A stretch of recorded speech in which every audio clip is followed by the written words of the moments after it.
자, 여러분 안녕하세요. 지금 이 자료는 1학년 1반이 목요일 날 수업이 상당히 많이 빠졌기 때문에 준비한 보강 자료입니다. 혹시 1학년 1반이 아닌 다른 친구들이 듣고 있다면 꼭 듣지 않아도 되니까 끄셔도 되고요. 아니면 시험 공부하는 차원에서 뭐 다시 한번 복습할 거면은 보셔도 상관이 없을 것 같습니다. 1학년 1반 친구들은 집중해서 이게 시험 범위 안에 들어가니까 집중해서 꼭 잘 들어주시길 바랍니다. 1학년 1반 친구들 선생님이 기억하는 마지막 진도는 더블 스밍 하는 것, 캔을 만드는 가장 마지막 공정까지 배웠던 것으로 기억을 합니다. 여러분들 트리밍하고 그 다음에 데코레이션, 프린팅을 하고 네킹 공정, 그리고 마지막 더블 스밍 공정까지 아마 수업 시간에 빠르게 좀 수업을 했던 것으로 기억을 하는데 이 다음부터 보시면 될 것 같아요.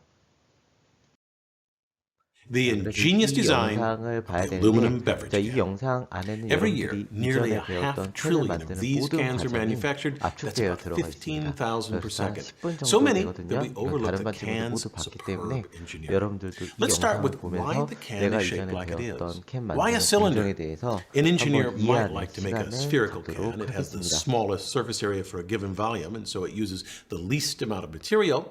And it also has no corners, and so no weak points, because the pressure in the can uniformly stresses the walls. But a sphere is not practical to manufacture, and of course, it'll roll off the table. Also, when packed as closely as possible, only 74% of the total volume is taken up by the product. The other 26% is void space, which goes unused when transporting the cans or in a store display. An engineer could solve this problem by making a cuboid-shaped can. It sits on a table, but it's uncomfortable to hold and awkward to drink from, and while easier to manufacture than a sphere, these edges are weak points and require very thick walls. But the cuboid surpasses the sphere in packing efficiency.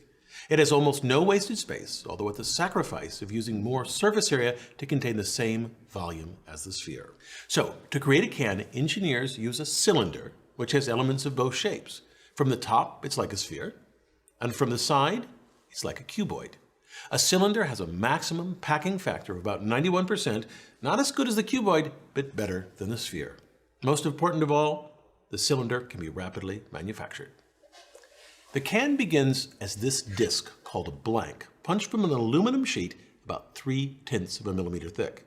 The first step starts with a drawing die, on which sits the blank and then a blank holder that rests on top. We'll look at a slice of the die so we can see what's happening.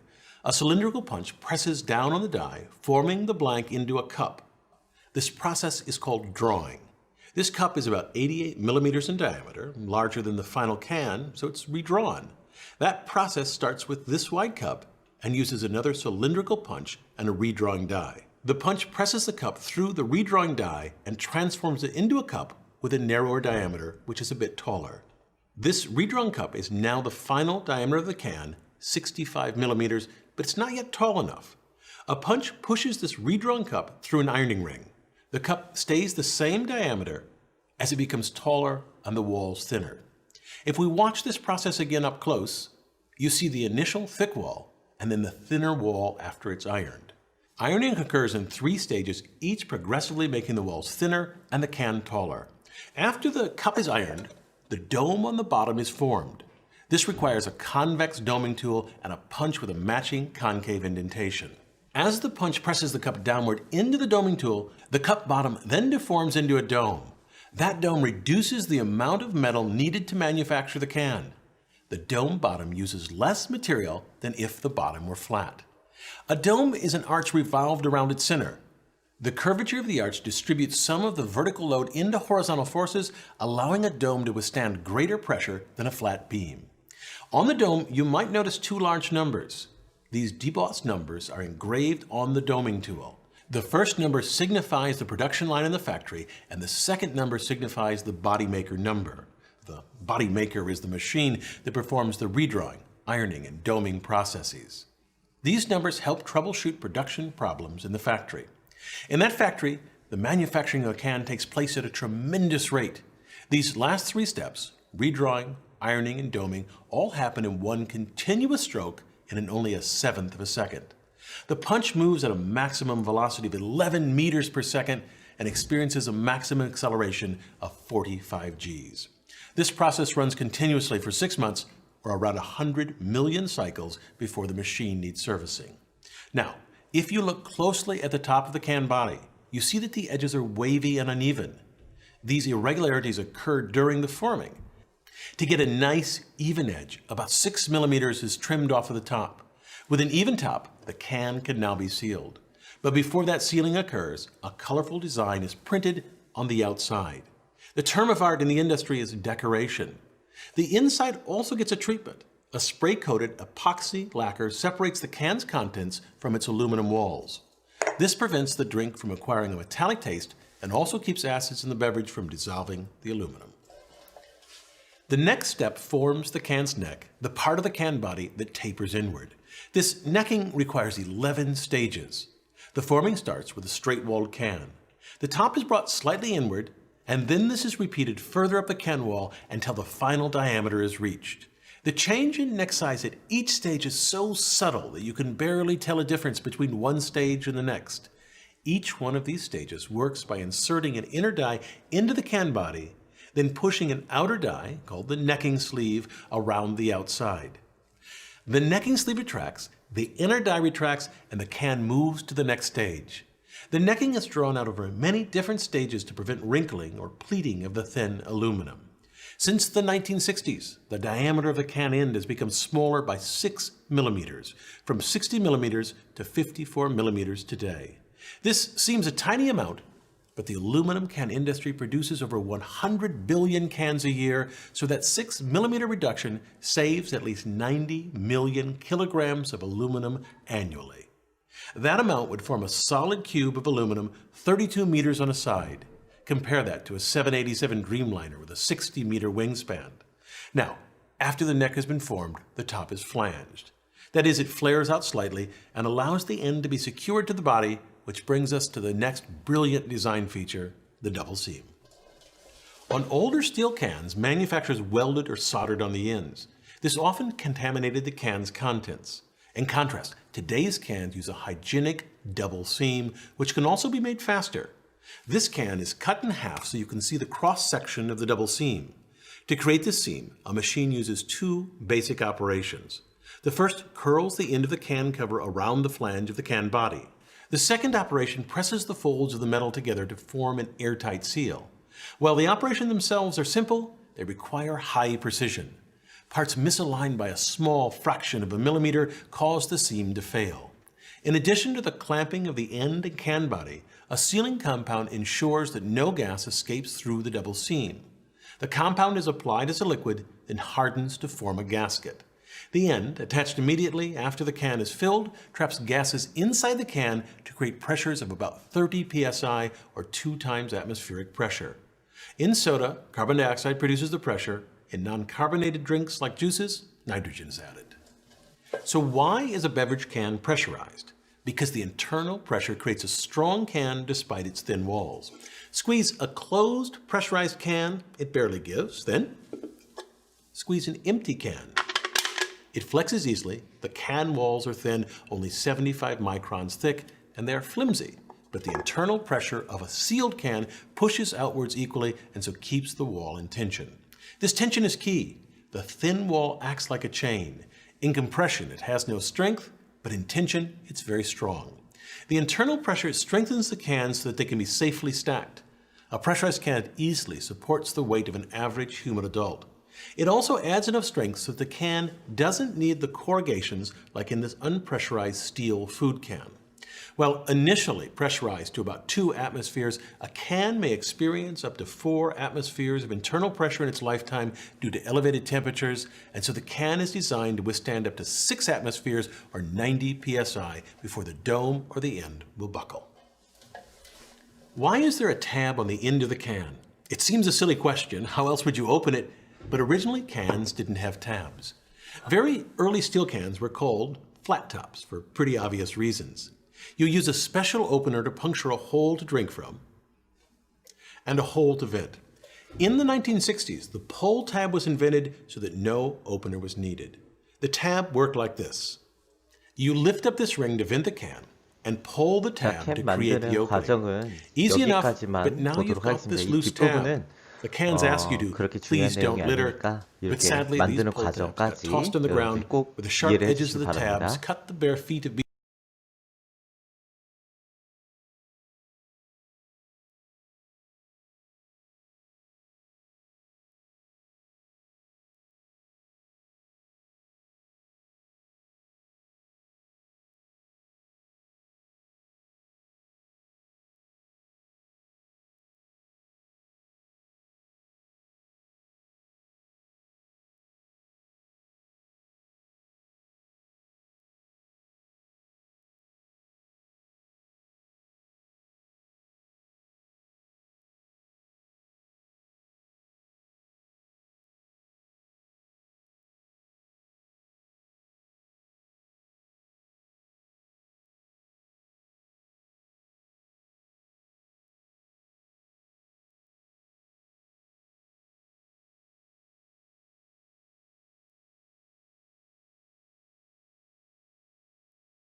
자, 그 다음에 우리가 배워야 할 내용은 건설 기술 단원입니다.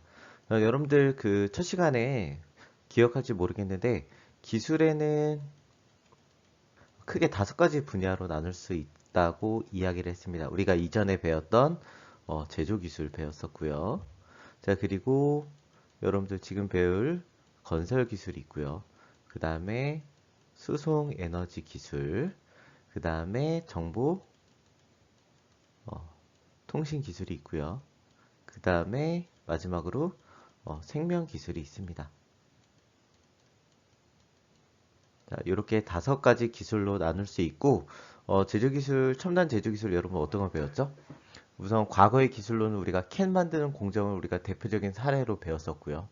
그 다음에 3D 프린터로 물건을 출력하는 것, 그러니까 물건을 만드는 제조기술. 그 다음에 작게 만드는 것, 그리고 원자 단위에서 어떤 물건의 원자 단위에서 구조물, 원자의 구조를 바꾸면서 새로운 물질, 성질을 갖게 하는 나노 기술도 배웠었고요. 그쵸? 그 다음에 스마트 팩토리, 이것도 온라인 수업을 통해서 이미 배웠습니다. 자, 이번 건설 단원에서는 건설 기술의 정의와 첨단 건설 기술이 어떤 것들이 있는지 이런 것들에 대해서 한번 알아보도록 할 겁니다. 자, 그래서 여러분들 꼭 기억을 해둬야 되는 게 바로 이 건설 기술의 정의가 되겠죠. 자, 그래서 건설 기술이라고 하는 것은 목적은 이겁니다. 인간이 좀 더 편리하고 안락한 생활을 하기 위해서 자연 환경을 변화시키는 겁니다. 그래서 결과적으로 산출물이 바로 이 구조물이 되겠죠. 이 구조물은 이전에 우리가 배웠던 것처럼 건축 구조물이나 토목 구조물이 결과물이 되겠죠. 그렇죠. 이 두 개의 차이는 뒤에서 자세하게 알아보도록 하겠습니다. 아, 그리고 여러분들 요것은 이전에 선생님이 올려줬던 프린트 불에서 꼭 확인을 하고 빈칸을 채우면서 해 주시길 바랍니다. 자, 먼저 건축 기술과 토목 기술이 어떤 차이를 보이는지 아마 여러분들은 이전에 선생님이 간단하게 설명한 적이 있을 겁니다. 먼저 건축 기술에 대한 정의부터 알아보도록 할게요.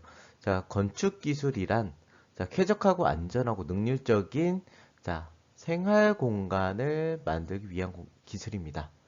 가장 중요한 키워드는 생활 공간입니다. 그래서 건축 기술이라 함은 생활 공간, 우리 인간이 생활할 수 있는 공간을 만들어내는 것이 건축 기술이라고 해도 거의 맞는 말이라고 볼 수 있을 것 같아요. 자, 그리고 자, 토목 기술은 뭐였죠? 그죠? 토목 기술은 인간이 안락한 생활을 하기 위하여 자연 환경이나 자원을 효과적으로 바꾸는 겁니다. 자, 그래서 선생님 대표적인 사례가 어떤 것들이 있다고 이야기했죠? 여러분들 댐이라든지 좋아요. 도로. 또 산이 있으면 어떻게 한다 그랬어요? 그 산을 뚫는 그렇지 터널. 자, 강을 건너야 되는데 수영해서 가거나 돌아서 가거나 배를 타고 가지 않고 그렇죠. 교량, 다리로 건너는 방법. 자, 이런 것들은 어떤 자연 환경이나 자원을 효과적으로 바꾸는 거죠. 그렇죠? 자, 댐 같은 경우에는 뭐죠? 자원을 효과적으로 쓰는 거죠. 수자원, 물이라고 하는 것을 우리가 효과적으로 쓰기 위해서 댐을 만들죠. 이 댐 자체가 우리 생활 공간은 아닙니다. 그래서 댐이나 도로, 터널, 교량 같은 것을 우리는 건축 기술이라고 하지 않고요. 토목 기술이라고 하죠. 자, 그래서 이러한 토목 기술 여러분들 잘 기억해 두시고요. 이러한 토목 기술의 목적은 자, 인간 생활에 필요한 구조물을 건설하는 겁니다. 그래서 지역 경제 기반과 생활 환경을 정비하고 향상시키는 역할을 한다는 것이죠. 자, 얘네들이 직접 생활 공간은 아니지만 우리 주변에 어떤 생활 환경을 정비하고 또 우리가 좀 더 편리한 생활을 할 수 있도록 어떤 편리하게 만들어주는 어떤 기반이 되는 시설들이죠. 그래서 이런 식으로 건축 기술과 토목 기술을 구별할 수 있으면 되겠습니다.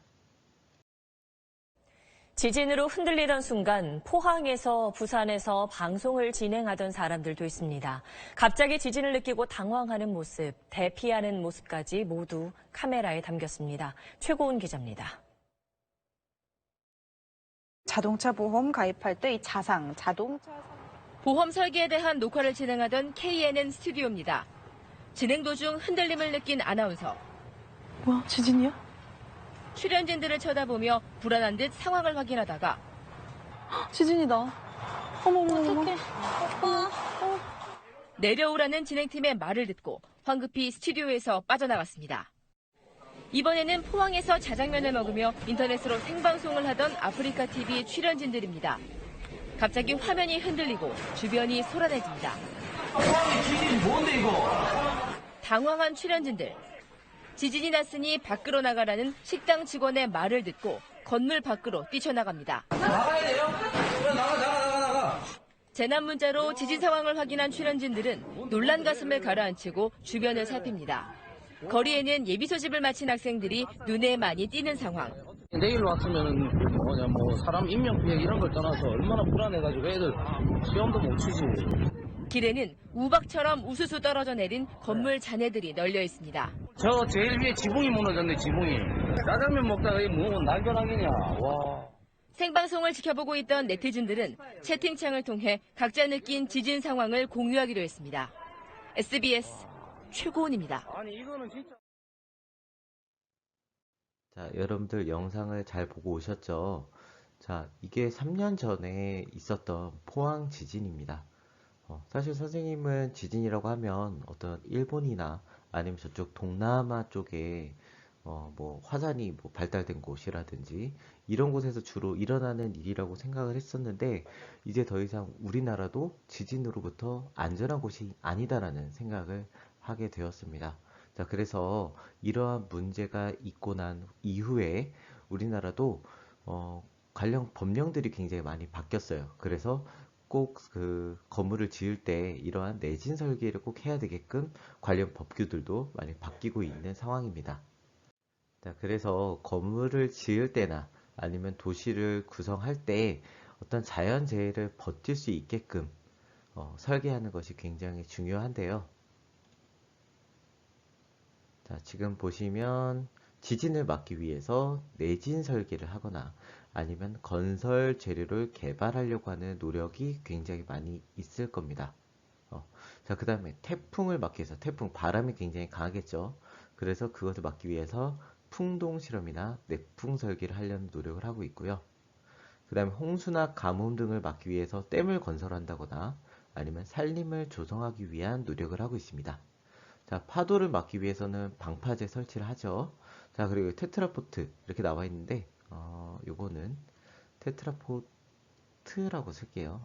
테트라포트가 뭐냐? 여러분들 바닷가에 가면 자, 이렇게 생긴 구조물들이 있죠, 여러 개. 이런 걸 여러 개 쌓아 놓으면 그걸 우리는 방파제라고 부르는 겁니다. 자, 그래서 얘가 테트라포트입니다. 테트라포트. 자, 이런 설계를 해서 우리가 자연으로부터 안전할 수 있게 되는 것이죠. 자, 그래서 이러한 건설 기술은 자연 환경이 주는 위험 요소, 밖에 비가 내릴 수도 있고요. 추위나 더위에 있을 수도 있습니다. 또 아주 과거 같은 경우에는 위험한 맹수들로부터 우리가 안전을 보호받을 수 있는 곳이 바로 이 집과 같은 역할을 했다는 것이죠. 그래서 편안함과 안락함을 얻기 위해서 구조물을 만들어서 주로 사용해 왔습니다.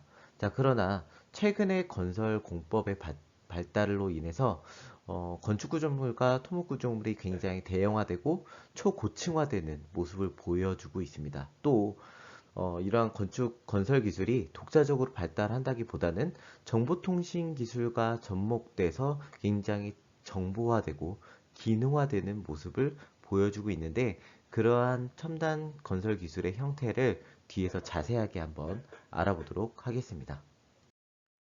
자, 먼저 첨단 건설 기술의 동향 첫 번째입니다. 자, 먼저 최근의 건물들은 굉장히 대형화되고 초고층화되고 있는 모습을 보여주고 있습니다. 자, 왼쪽에 보고 있는 그림 뭐죠? 자, 요게 바로 부르즈 할리파입니다. 할리파.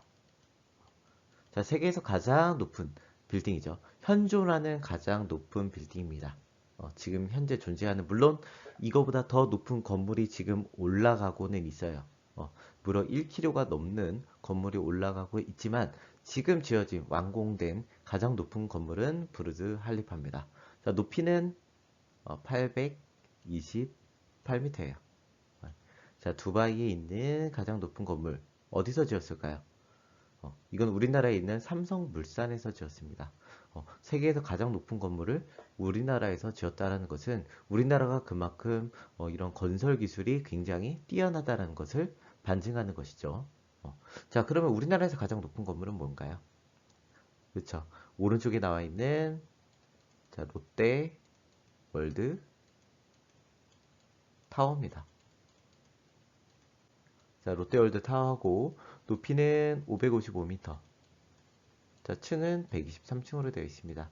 자, 여러분들 이 관련 영상은 선생님 이전에 온라인 클래스에 올려놨기 때문에 이 영상을 꼭 보시고요. 거기서도 언제나 시험 문제 나올 가능성이 있습니다. 있기 때문에 혹시 이전에 뭐 제대로 안 본 친구들은 다시 한번 봐주시기 바랍니다. 자, 어쨌든 우리나라에서 가장 높은 건물은 롯데월드 타워라는 거 여러분들 꼭 기억을 해두세요. 자, 그 다음에 아까도 이야기했지만 건설 기술은 이제 독자적으로 발달하기보다는 정보통신 기술과 접목돼서 발달하는 경우가 굉장히 많습니다. 그래서 이런 것들로 인해서 건설 기간이 굉장히 단축되는 효과를 보았습니다. 자, 그렇게 된 이유는 체계적인 건축 설계가 가능하죠. 뭐 예를 들어서 이런 설계도 가능합니다. 내가 여기다 아파트를 지을 건데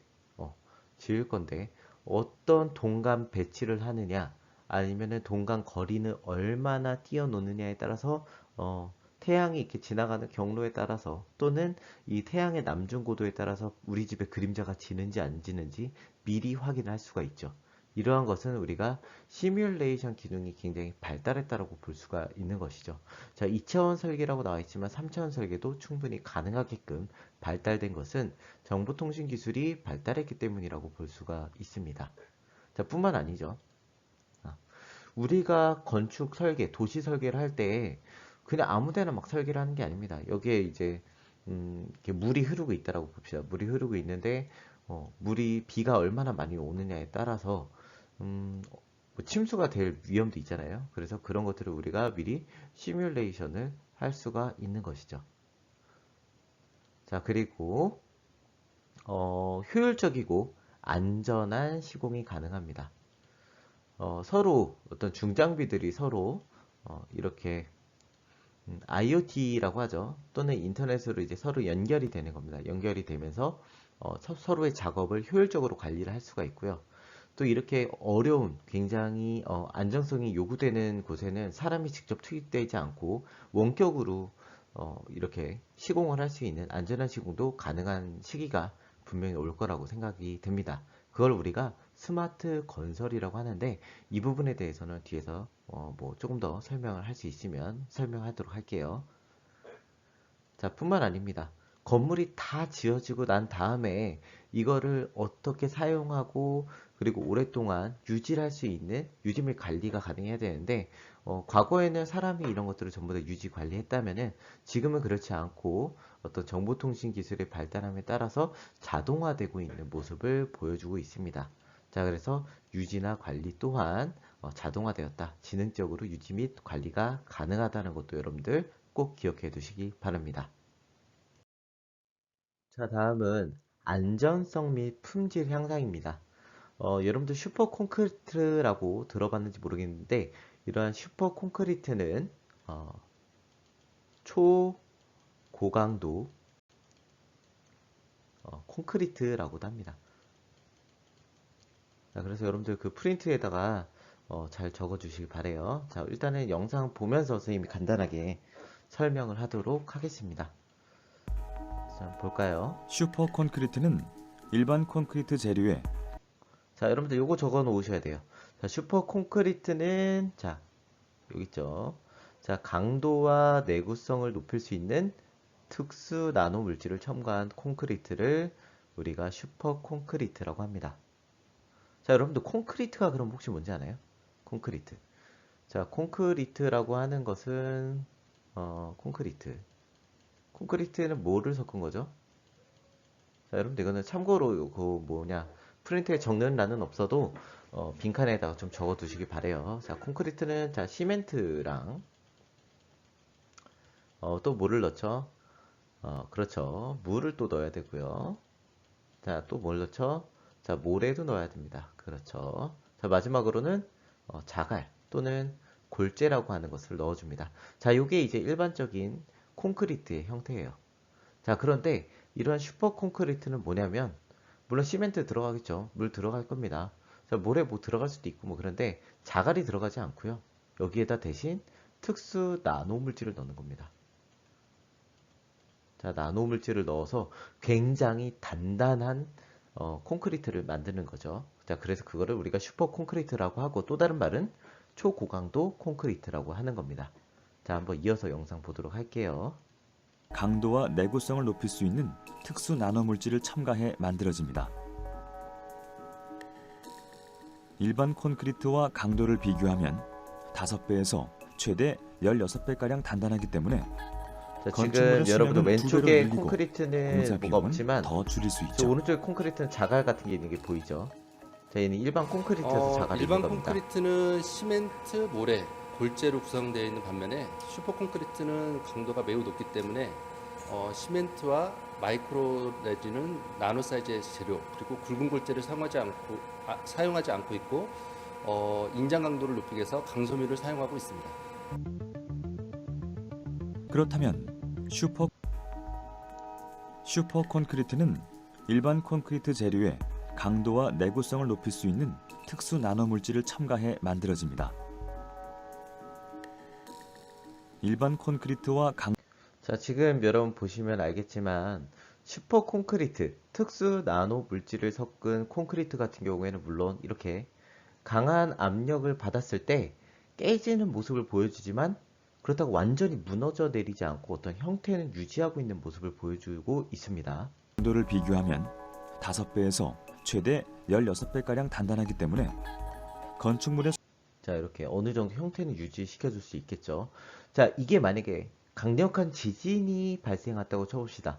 자, 지진이 발생했을 때 가장 중요한 건 그 사람의 안전이죠. 그 사람이 안전하게 건물을 빠져나올 수 있는 시간을 벌어주느냐 벌어주지 못하느냐인데 이렇게 어느 정도 형태가 유지된다면 사람이 충분히 그 건물을 빠져나갈 수 있는 시간을 벌어줄 겁니다.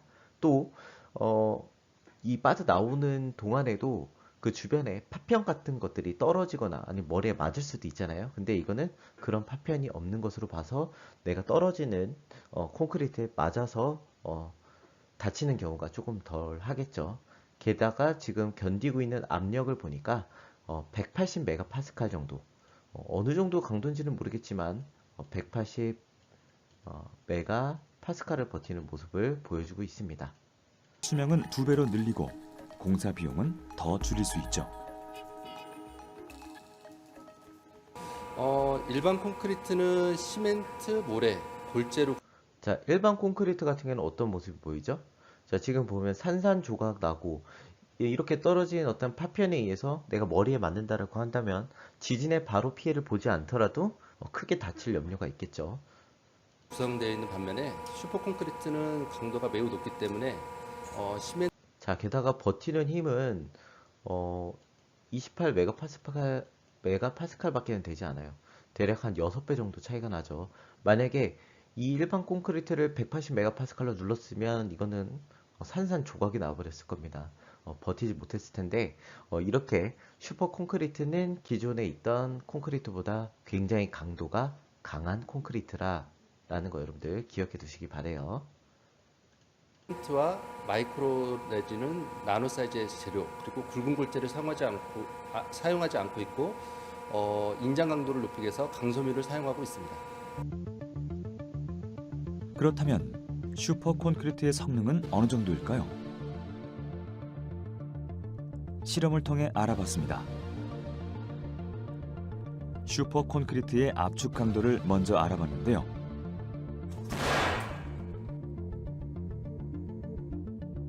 강섬유가 들어있어 잔해가 적습니다. 그렇다면 일반 콘크리트는 얼마의 힘을 견딜 수 있을까요? 빠른 시간에 산산이 부서진 자, 지금 보는 실험 같은 경우는 아까는 위아래에서 누르는 압축력을 보는 겁니다. 위아래에서 이렇게 눌렀을 때 이 콘크리트가 어떻게 버티는지 보여주는 건데 지금 같은 경우에는 지금 위에서 눌러주고 있기는 한데 이 밑에서는 이렇게 늘어나는 겁니다. 늘어나서 이렇게 늘렸을 때 어떻게 되느냐에 대한 실험입니다. 한번 보도록 할게요. 일반 콘크리트 6배의 힘을 덜 견뎠습니다. 자, 좀 전에 보시면은 이쪽에 균열이 일어나긴 하지만 완전히 뚝 끊어지지 않는 모습을 보여주죠. 자, 이번에 일반 콘크리트도 한번 보도록 할게요. 나노 소재를 사용을 하면 아까 말씀드렸지만 강도가 일반 콘크리트의 한 10배 정도, 최대 10배 정도가 향상. 자, 이런 모습을 보여주죠. 자, 콘크리트 같은 경우에는 이런 압축력에는 이러한 압축력에는 상당히 강한 편입니다. 근데 이렇게 잡아당겼을 때 잡아당기는 인장력에는 뚝 하고 끊어져 버리는 경우가 굉장히 많아요. 자, 그래서 이런 슈퍼 콘크리트는 이렇게 인장력이 약한 콘크리트의 특성을 보완해주기 위해서 요 안에다가 강섬유를 넣어주는 겁니다. 강철로 된 섬유, 아주 얇은 철심을 넣어주는 거예요. 자, 그러면은 이게 뚝 끊어지지 않고 버텨주는 역할을 하는 것이죠. 그래서 여러분들 건물을 지을 때 그냥 콘크리트만 해서 건물을 짓는 게 아니라 여러분들 그 아파트나 주택의 전부 다 안쪽에 철근을 넣습니다. 자, 그거는 왜 그러냐면 압축력에는 콘크리트가 굉장히 강한 모습을 보이지만 인장력, 잡아당기는 힘에는 굉장히 약하기 때문에 잡아당기는 인장력에 강한 철근을 넣어줌으로써 콘크리트의 단점을 보완하는 것이죠. 자, 그래서 이러한 슈퍼 콘크리트 안에도 강섬유를 넣어주는 이유가 철근 콘크리트 구조처럼 인장력에 굉장히 강하게 만들어주기 위해서 이 안에다 강섬유를 넣어주는 겁니다. 되고요. 그 다음에 조직이 상당히 치밀하기 때문에 외부로 구조물을. 자, 다음은 재료 개발과 환경 보호입니다. 자, 앞으로의 건설 기술은요, 점점 더 재료를 단단하고 튼튼하게 어떤 자연재해로부터 안전할 수 있는 구조로 만든다는 건 이전에 배웠었죠. 자, 그런데 가장 중요한 건 이러한 것들이 환경을 해치지 않는 방향으로 가야 된다는 겁니다.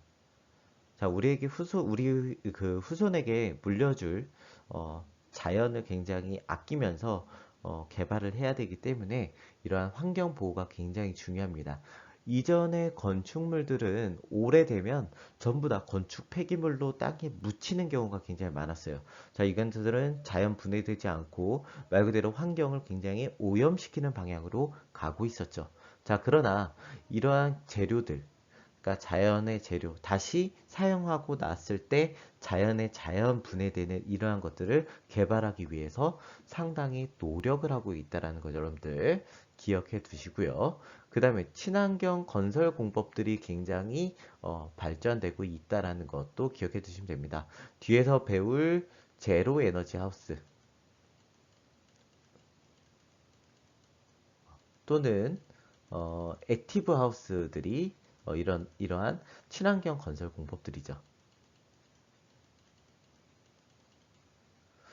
친환경 어떤 발전을 통해서 우리의 필요한 전기를 얻어서 쓰는 겁니다. 지금은 뭐 석유 떼워서 불로 화력 발전해가지고 전기를 얻는 시스템이 되었다면 이제 미래에는 친환경 발전이 가능하게 되면 그러한 건축물도 생길 것으로 예상이 되는 것이죠.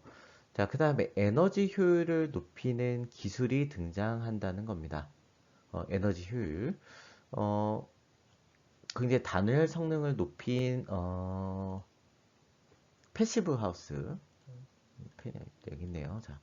자, 패시브 하우스 같은 것들이 대표적인 사례가 될 거고요. 여러분들 뒤에서 좀 더 자세하게 배우도록 할 거예요. 자, 뒤에 강의입니다. 뒷페이지가 아니라 다음 유튜브 강의를 보시면 될 것 같아요. 자, 여러분들 1학년 일반 친구들 보강 수업 듣느라 너무 고생 많았고요. 이게 끝은 아닙니다. 다음 강의 한 강의 더 있는데 그 강은 1학년 1반하고 진도가 조금 느렸던 목요일에 많이 빠졌던 1학년 3반 보강이 있으니까 다음 강의는 1학년 1반 친구들 그리고 1학년 3반 친구들 잘 들어주시기 바랍니다. 어쨌든 강의 더 듣느라 고생 많았습니다.